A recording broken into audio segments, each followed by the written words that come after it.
Misteri Jembatan Kuning yang ceritanya oleh penduduk-penduduk di sekitar sangat menyeramkan. Awal cerita dikisahkan di sebuah desa yang terletak di pojok gunung atau di lereng gunung di tengah hutan. Terdapat sebuah jembatan tua yang dikenal dengan nama Jembatan Kuning. Jembatan itu membentang di atas sungai di pinggir kali yang airnya sangat deras. Dengan aliran air yang berkilauan di bawah saat matahari menyinari. Namun di balik keindahan air dan tumbuh-tumbuhan atau pepohonan yang mengelilingi jembatan tersebut, terdapat kisah misterius yang menyelimutinya. Konon jembatan kuning itu sering menjadi tempat munculnya makhluk-makhluk halus. Di desa itu semua orang tahu bahwa malam hari adalah waktu di mana makhluk-makhluk halus itu sering bermunculan dan sering menampakkan dirinya. Mereka sering menyebut-nyebut dengan nama Ratu Jembatan, karena seringkali makhluk tersebut tampak seperti seorang wanita tua dengan gaun putih yang mengalir. Cerita ini sudah diwariskan dari generasi-generasi, dan meskipun banyak yang tidak percaya, tak jarang juga yang mengaku pernah melihat penampakan tersebut. Kisah ini dimulai pada suatu malam yang gelap dan berkabut hitam. Seorang pemuda bernama Warso baru saja pulang dari kota besar untuk mengunjungi orang tuanya. Warso adalah seorang skeptis terhadap hal-hal mistis, dan ia tidak mempercayai cerita-cerita tentang makhluk yang sering muncul di jembatan itu.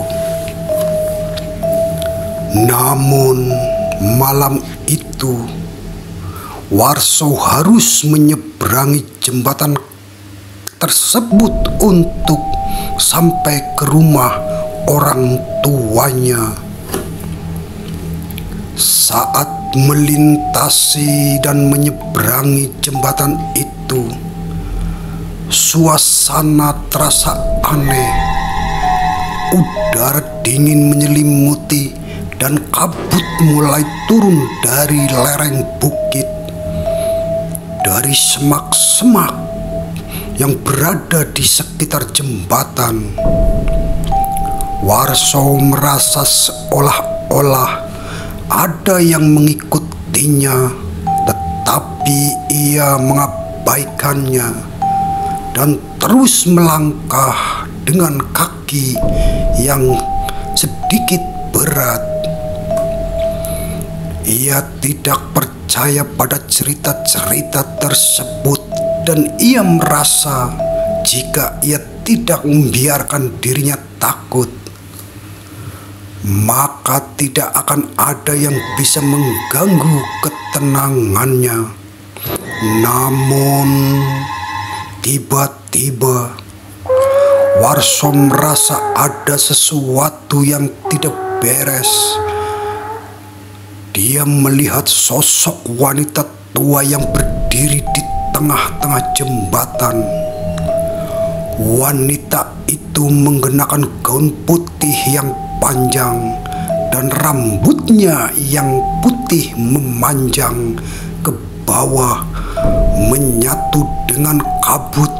Sosok itu tampak tidak bergerak sama sekali, hanya berdiri diam dengan tatapan yang menyeramkan.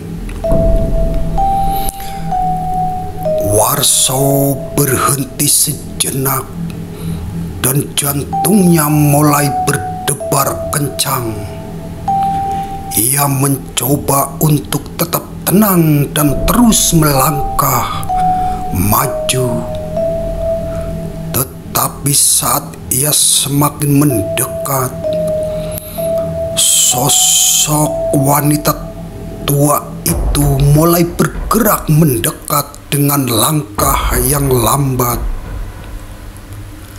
Warso merasa seolah-olah waktu melambat dan setiap detiknya terasa seperti sosok wanita itu tiba-tiba berbicara dengan suara yang lembut namun sangat jelas,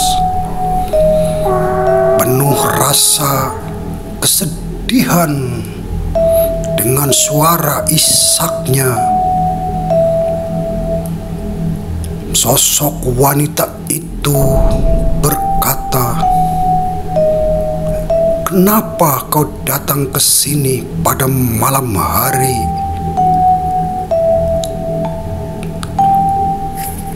Suara itu lembut namun penuh rasa kesedihan,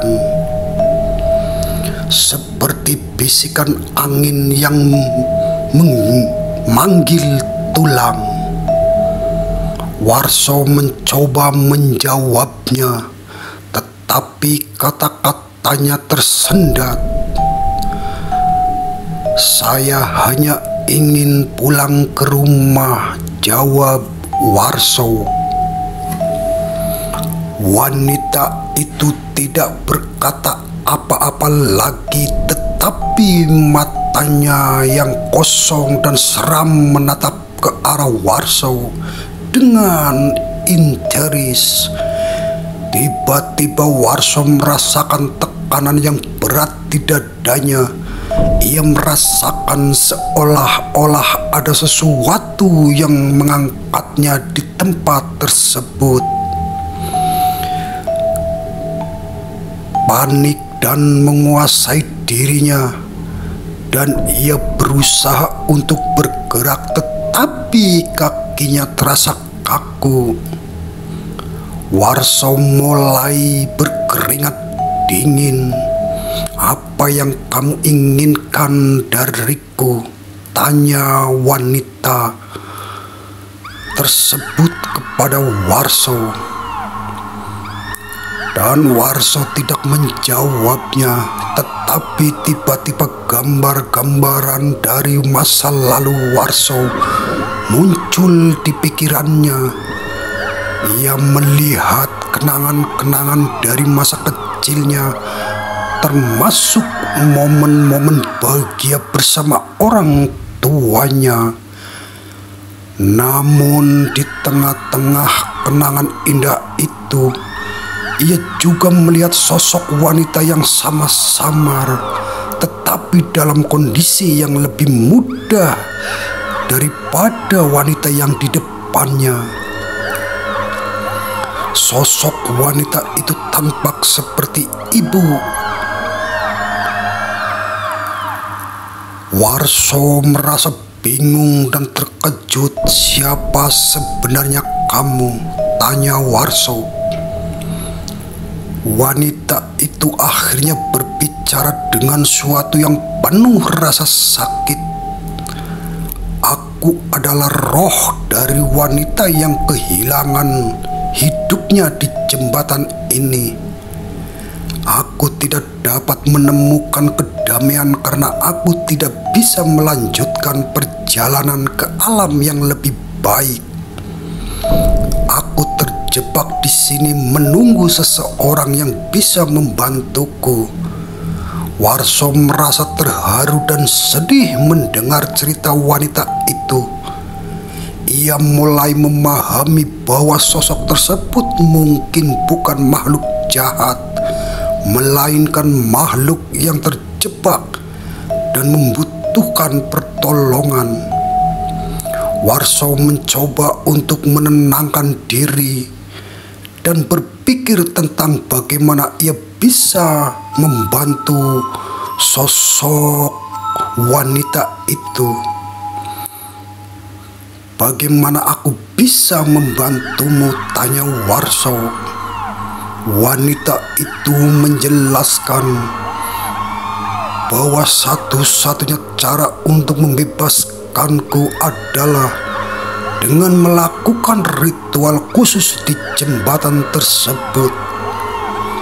Ritual itu melibatkan doa dan pemujaan yang bisa membantu roh-roh yang terjebak untuk melanjutkan perjalanan mereka. Wanita itu memberikan Warso petunjuk tentang bagaimana melakukan ritual-ritual tersebut. Wanita itu mengarahkan dan memberikan pengetahuannya kepada Warso. Dengan tekad yang kuat, Warso memutuskan untuk melanjutkan ritual tersebut. Dia mencari bahan-bahan yang dibutuhkan, sesuatu dengan petunjuk yang diberikan oleh roh-roh wanita itu. Setelah mengumpulkan semua yang diperlukan, Warso kembali ke jembatan pada malam-malam berikutnya. Dia melakukan ritual dengan penuh rasa hormat dan keyakinan.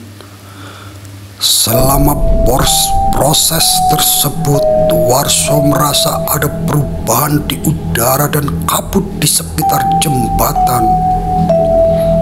Tanpa menghilang, sayup-sayup sedikit demi sedikit.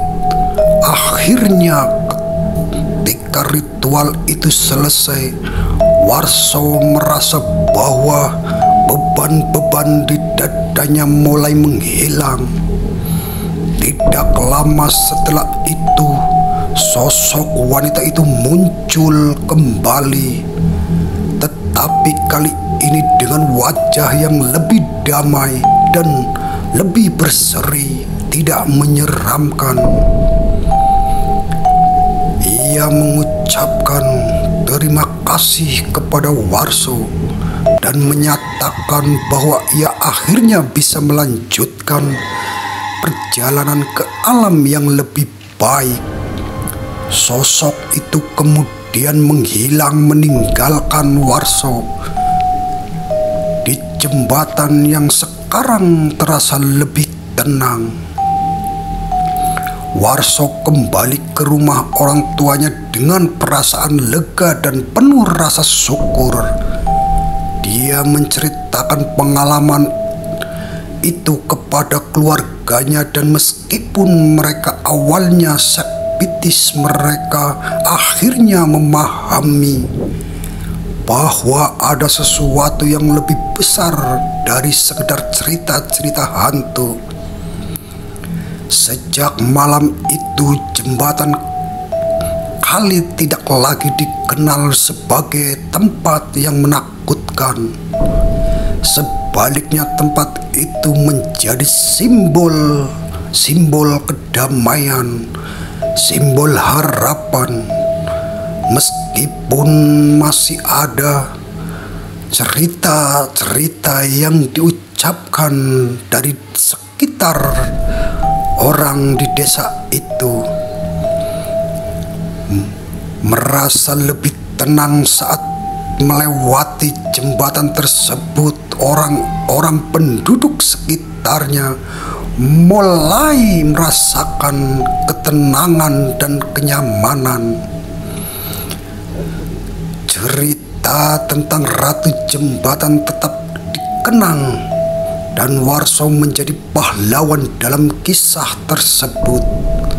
Dia tahu bahwa keberanian dan kemanusiaannya telah membantu seorang roh halus untuk menemukan kedamaian, dan itu adalah suatu yang tidak akan pernah ia lupakan.